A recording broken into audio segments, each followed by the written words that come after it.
সংসারত বেটি চলে গেলে সব থেকে বড় চিন্তা যে কি আন দিমো, মানে রান্না করবার গেলে তাদের এই চিন্তা হয়। তা আমার বোনেরও সেই চিন্তা ধরেছে, তুই রাত্রে কি আন দিবি।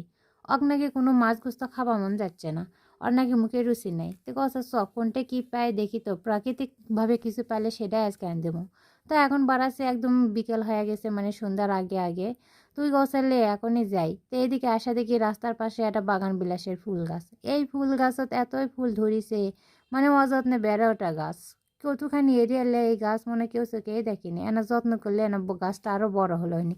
তাই গাছত কয়টা ফুল ফুটেছে, আমি সেই কয়টা ফুল নিন। আমাকে আবার এই বাগান বিলাসের ফুল দেখতে বা গন্ধ এতই ভালো লাগে।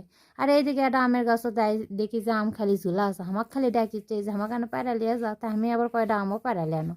কার গাছ আমি জানি না, দেখলে তো মনে হয় গেলা লয় হিনি। ওইদিকে কিছু পানো না দেখে আরেক দিকে চলে আনো। আমার বোন জিটি থাকে লয় শহর লয় আবার গ্রাম, মানে কি এক অবস্থা। কিন্তু আশপাশে ইনকা জঙ্গল আর কলার বাগান থাকাতে অনেক কিছু পাওয়া যায়। জিনকা দিয়ে আজকে এই কাটাকুড়ার গাছ চোখত পড়েছে, আমার বোনের এখন এই কাটাকুড়ার পাতাই লাগবে। তো দুই বোন অনেকগুলো কাটাকুড়ার পাতা তুলনা, ওগুলো নাকি ভর্তা করবি, আর সাথে মাছের তরকারি।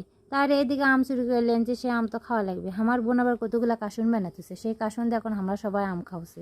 তা আমার ছোল আবার বাদ যাবে, উই আবার আডা আমলে খাও। আমরা এখন আম খাই, তোমরা থাকো, বাই।